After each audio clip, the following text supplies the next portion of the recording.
Hey everybody, so this is a story that has really pissed me off because it's in York as well, so I know the area.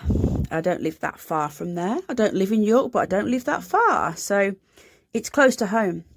But there's a pub in a little village called Elvington, which is just outside York. Updated here. York couple could lose their pub for giving away free drinks on Remembrance Sunday. Yeah, this is what it's come to now, all right? This is a joke, but yeah, not funny. It's a lovely little pub, okay? Look at it, nice little village, little pub in the heart of North Yorkshire. Lovely area. The Grey Horse in Elvington. What was meant to be a kind gesture on a special day has cost a York couple their home and livelihood. Nigel Cookson and his partner Joe Cashin run the Grey Horse in Elvington.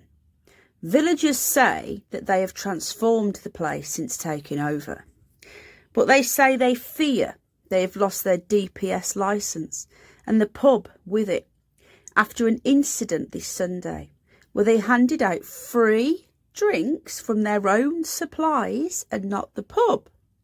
Somebody complained. Here we go, old curtain twitchers or an old COVID marshal. Yes, we have COVID marshals in the UK. A lot of you guys in the States don't believe me, but it's true. Somebody complained and the police turned up.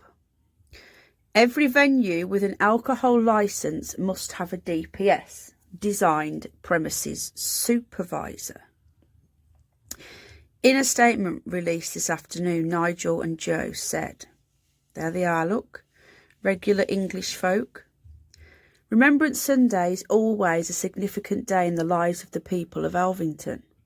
It is commemorated, by hundreds of people, both at the village memorial adjacent to the pub, the Grey Horse, and the Free French memorial closer to Elvington Airfield. Big airfield, by the way. Been to some car shows there. I recommend it. Which was home to bomber squadrons in World War II. There's also a museum there, just to add. It's very cool. The usual commemoration was understandably cancelled this year. But a lot of villagers went in their small family groups or individually to pay their respects, while some laid wreaths. Inside the pub there, look. Cubs, scouts and guides stood in uniform on their doorsteps to mark the 2-minute silence at 11 a.m. One young man played the last post on his bugle. It was very moving. We felt it would be both appropriate and respectful to make our own gesture. So we put out some drinks on the tables outside the pub. People going to or returning from the memorials were welcome to stop on the pavement and raise a glass to the fallen. Quite a few people did, all socially distanced, exchanging greetings with friends and neighbours before moving on. We never dreamt that this might be against either the letter or the spirit, no pun intended, of the law. These were drinks we provided and not the pub. 3 police vans. So yeah, lovely little pub. As soon as it opens, I'll be going for a meal there and a drink and try and support these folk if it's open. Some people took the drinks to the smoking area, and when 3 vans of police turned up. Now, 3 vans of police. You get your house burgled and they're too busy, they're understaffed, pleading poverty and saying they're underfunded. The outcome has been that the York Police licensing is stripping Joe of a designated premises supervisor, which means Joe will not be allowed to run any pubs in the York area. They have decided to make an example of us, which, with respect, seems to be completely out of proportion with any unintended offence we might have committed. This needs to go to court. What judge in the land would side with the Stasi police on this one? This government have turned England. I say England because Scotland is doing their own thing. There is no United Kingdom. I'm not going to call us the UK anymore because we're not united. We're all separate countries. They can't even run a pandemic, well, a fake pandemic for the plague, from Westminster. It's even been proven now that Westminster can only run England. So therefore, why do we have to have Scottish, Welsh and Northern Irish MPs in Westminster if it only runs England?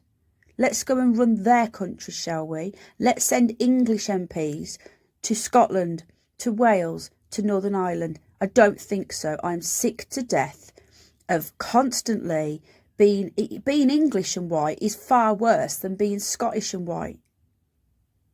Everybody is a victim. Everybody has got this name on them. You know, they've got this stamp of, oh, you're a female, you're black, you're Chinese, you're a midget, you've got giantism, you know, you've got one eye bigger than the other. So, you know, but a regular folk, English folk, there is what, 55 million people in England?